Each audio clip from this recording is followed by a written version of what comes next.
What up, everybody? I'm here today to bust the myth of the Daniel Negreanu soul reads. It's also really important to consider what does Negreanu's range look like. When he bet calls the flop, he's going to probably have overpairs. A board like 6, 7, 8 is incredibly defined where the ranges are actually very narrow, so it's easier to put your opponent on hands. The bluffs, we already said, it's very hard to find bluff raises on this flop that don't contain a 10.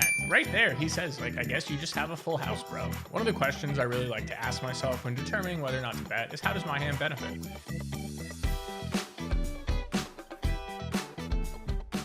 What up, everybody? I'm here today to bust the myth of the Daniel Negreanu soul reads. Don't get me wrong, I love the guy, I love what he does for poker, but I just think he gets too much credit for these incredible put your opponent on a hand situations, when in reality, it's really not that tough. And after you watch this video, I think there's a good chance that you will be able to make these same soul reads that Daniel Negreanu does. So we're gonna jump right in.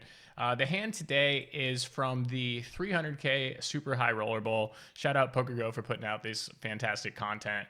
And it's level 4. They start with 300K. It's 1K, 2K. Stacks are deep. 150 big blinds for starting stack. And let's look at the hand. That Victor Ortiz not going with. Just protect yourself at all times. I mean, that was grimy to me, but we won't go down that path. That's a conversation for a later Like I said before. day. So the hand starts out with Negreanu raising under the gun 1 with Jack 10 suited 5K. Super standard so far. Next up, we got Badziakouski, who has pocket 9s and a decision to make. Is protect yourself at all times. I got to bet yes.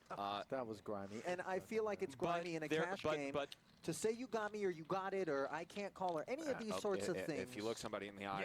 And I do strongly prefer call here. In fact, like in the softer tournaments, I would pure call here, which just means 100% of the time. But in like tougher tournaments, you do want to occasionally 3-bet your pairs that are in a standard calling range just to give you some more deception in your range.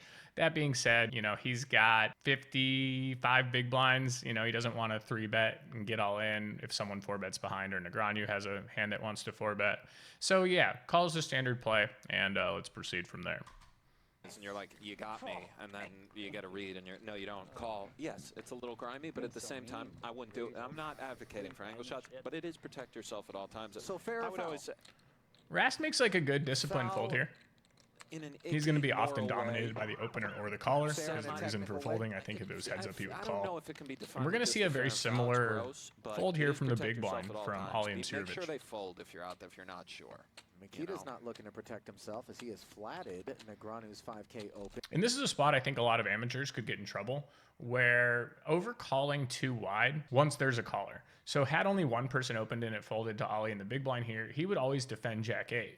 But for the similar reason that Brian Rast folded Queen 9 suited, Jack 8 here doesn't really play well multi-way when your opponents can have King Jack, Ace Jack, Ace 8 suited, just a lot of things that dominate you. So that's where the logic comes from. He would, however, defend like lower cards that are less likely to be dominated, 6-4, 5-4, stuff like that. He would also defend this if it was suited. So, you know, the point of this video is to, you know, kind of myth bust the Daniel Negreanu soul reads. And so here, you know, you immediately need to start ranging your opponent. It is in the interest of protecting himself, or his chips rather. Mikita Badziakouski didn't 3-bet. He doesn't have aces, kings, or queens. Probably not jacks. He called pre, which he may not call pocket deuces. He wouldn't call a hand like ace 8 off. So you immediately begin to narrow someone's range according to the action early in the hand. Not looking to bloat it pre, right? Like either bet in the dark or check in the dark, but none makes sense. In the dark would be sick. Neither makes sense. Like throw out 15K, that'd be sick. Yeah, 15, just bet 5 in the dark? I don't know, man. I have to look, see what comes. Okay, we've got some to work with here, right? You and me. Let's go. We got 6s, we got 7s, we got 8s, we got straight draws, we got... It's a fun flop. There is a lot of stuff going on here. So versus the button, I would say that Negreanu's range probably wants to pure check a flop like this, or at least check at a very high frequency, because the button can have all the 7-8 suited, 6-7 suited, 4-5 suited, stuff like that. But when Badziakouski flats in middle position, he doesn't necessarily have all those hands because players can squeeze behind. Dom Nietzsche could go all in with that short stack you see on the top left, and then he would be forced to fold his equity if Negreanu or someone else re-raised. And also he's worried about getting dominated by the people who call behind with maybe a bigger suited connector or something like that. And so the range is immediately narrowed, and we see a flop like this. Like, I would be very surprised if Badziakouski is flatting 6-7 suited and maybe even 7-8 suited here. He certainly is not flatting a hand like 7-9 suited or 6-8 suited. So Negreanu goes with what's going to be a low frequency c-bet on this flop for third pot, and I actually really like it. Flush draws, we get all kinds. So what we got to do here is put one blue chip in. Go ahead. 5-9. I can think of a card that would... One of the questions I really like to ask myself when determining whether or not to bet is, how does my hand benefit? And here, his hand benefits by getting hands that dominate him to fold, whether it's the ace jack off, king jack suited, queen jack suited. That's very beneficial. And so getting in a c-bet to begin with and then allowing you to barrel some favorable turns for your range is a great way to proceed here. In fact, against the vast majority of players, people that aren't as tough as maybe Mikita is, then I'm actually really likely to pure c-bet this hand on this flop. Against someone who's tougher, maybe I put it into a check raising or check calling range at some frequency, just for balance. I don't really think that it's necessary to balance against weaker opponents, but against tougher opponents, you need to. would create some spiciness. So now's where the hand really starts to be defined. Definitely. And that, of course, the king of clubs. Okay, I know. I'm not asking for advice. And the next table to break. Yeah, I did though. Oh man.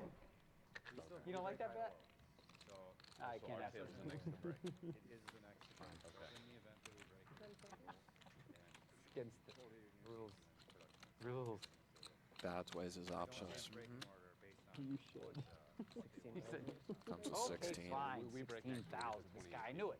I knew this frickin' flop. He was gonna do Daniel that. calls. No. So Mikita raises to 16K.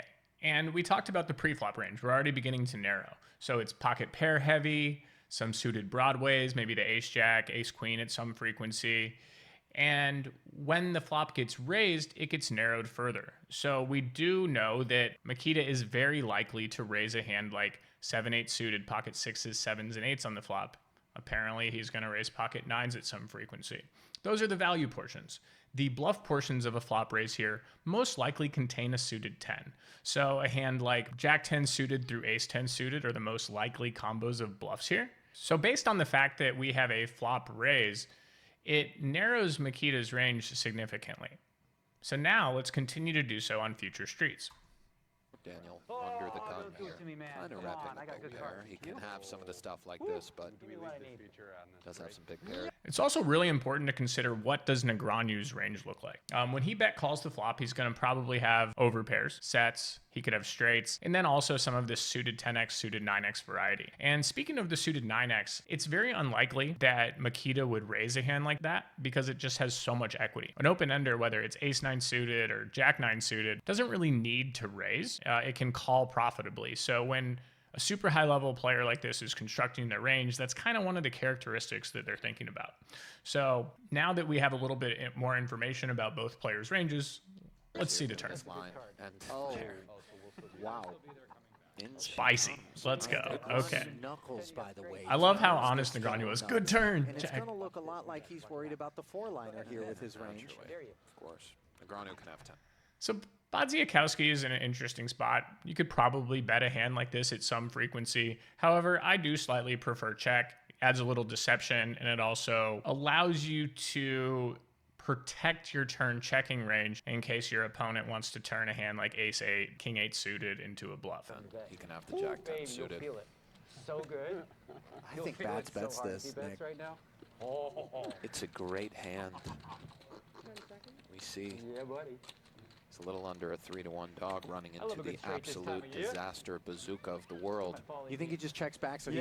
So Badziakouski checks. His range becomes more defined. So we talked about what the bluff raises on the flop look like, and they contain a lot of 10x. Well, in all likelihood, in fact, a very high percentage of the time, the 10x that bluff raised the flop is going to bet the turn to get value from hands that are sets in 2 pair, maybe an ace 8 or king 8 of spades. Therefore, all of a sudden, we're left with a lot of 2 pairs and sets, since the hands that would bluff raise the flop are so likely to make a straight on the turn and very likely to bet them. So the remaining portion of the range is actually very 2 pair and set heavy, with not too much else. A board like 6, 7, 8 is incredibly defined, where the ranges are actually very narrow, so it's easier to put your opponent on hands. And queens are now bowing So out. hard. We might be well served to check. That card scared me. Not Another possible combo that Badziakouski might have raised the flop with is a hand like pocket tens, especially with 2 10s in his hand, decreasing the frequency in which his opponent can have jack 10 suited. He's probably going to bet tens on the turn, maybe 100% of the time. So now it gets super spicy. River pairs the 8, and Negreanu's in a tough spot. The decision to bet or to check and evaluate is a real decision here. And I think that he actually goes with check, which is really good because as we talked about before, his opponent's going to have a lot of hands that make full houses now. Nine's full on the Well, end the turn for Mikita, brought it away. The turn The and river brings it back in, and yeah, tough one for Daniel. Switch it up now. It's actually going to be tough for Daniel to give Mikita credit for a boat. The nut straight is strong here. Not that many boats, Ellie. Exactly right. It's very strong. I can't act like Negreanu does in hands very often. I really need to like sit there and focus to think it through. So Mikita goes 60, which is about 1.3 pots. I was gonna do it to you really. So overbet. Now Negreanu is in a 6 spot. He's got the nut straight, right? And in that situation, I think most people are just always going to flick into call and not really think twice. But Negreanu is actually going to find like a really tough fold here. But let's break it down further. So we talked about the flop bluff range in Mikita's hand. We talked about the flop value range. The bluffs mostly make a straight on the turn and bet. But could Mikita ever have a 10 that checked the turn? In theory, yeah, there's some 10x that he could have that checks the turn. But it would not choose this overbet sizing. The overbet sizing on the river is polar to a bluff or a full house. I mean, he can have quads as well. But the bluffs, we already said, it's very hard to find bluff raises on this flop that don't contain a 10. Based on the sizing on the river, he wouldn't take this sizing with a 10 anymore. So we're left with full houses. When he bets this size, Negreanu has to call 60 to win a total pot size of 167. It has to work about 35, 37% to break even, something like that, just from the hip. And so, yeah, in a vacuum, like this looks like, oh my God, you must have a full house. And yeah, of course he has a full house, because a really logical bluff here that maybe starts bluffing the flop is a hand like 7-9 suited. But let's roll it back to pre-flop. He's probably not flatting 7-8 suited. Let's roll it back to the flop. He's probably not raising flop with 7-8 suited or 7-9 suited. Therefore, one of the most common bluffs, 7-9 suited, isn't in his range. 6-7 suited, same thing. We don't know that he pure raises flop with 6-7, and we also believe that he's not flatting 6-7 suited pre-flop with all the players behind. He would flat 6-7 suited on the. So that's where these ranges really narrow extremely. And so if you're able to start early in the hand, in range your opponent, and continue to range them as the hand goes down, read into their bet sizing, making a hero fold with Jack 10 suited is honestly nothing more than a very disciplined laydown. And don't get me wrong, to make this fold against a player like Mikita, hats off to Negreanu. It's fantastic. However, versus 99% of players, this is an easy fold. I think my hand might be too So big yeah, to fold, but that's just my thoughts on it. ho-hum. Let it go one time, Daniel. What do you have, though? Raise me on that flop. Not that, 'cause he's got... Yeah, I think you just have a full house, bro. Whoa. Badziakouski. Good player. Good player. Bet less, I would have paid a long time ago. Like right there, he says, like, I guess you just have a full house, bro. And Try to win. Like, yes, that is the most likely outcome. There's 3 combos of pocket 6s, 7s, and 9s makes 9. 1 combo of pocket 8s makes 10. Oh, do it, Daniel. He just What a almost fold. always has a full house. This is fantastic.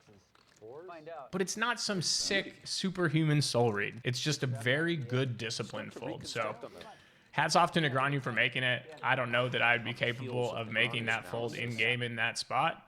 I like to think I would, but hopefully after watching this video, all of you can. I'll see you in the next one.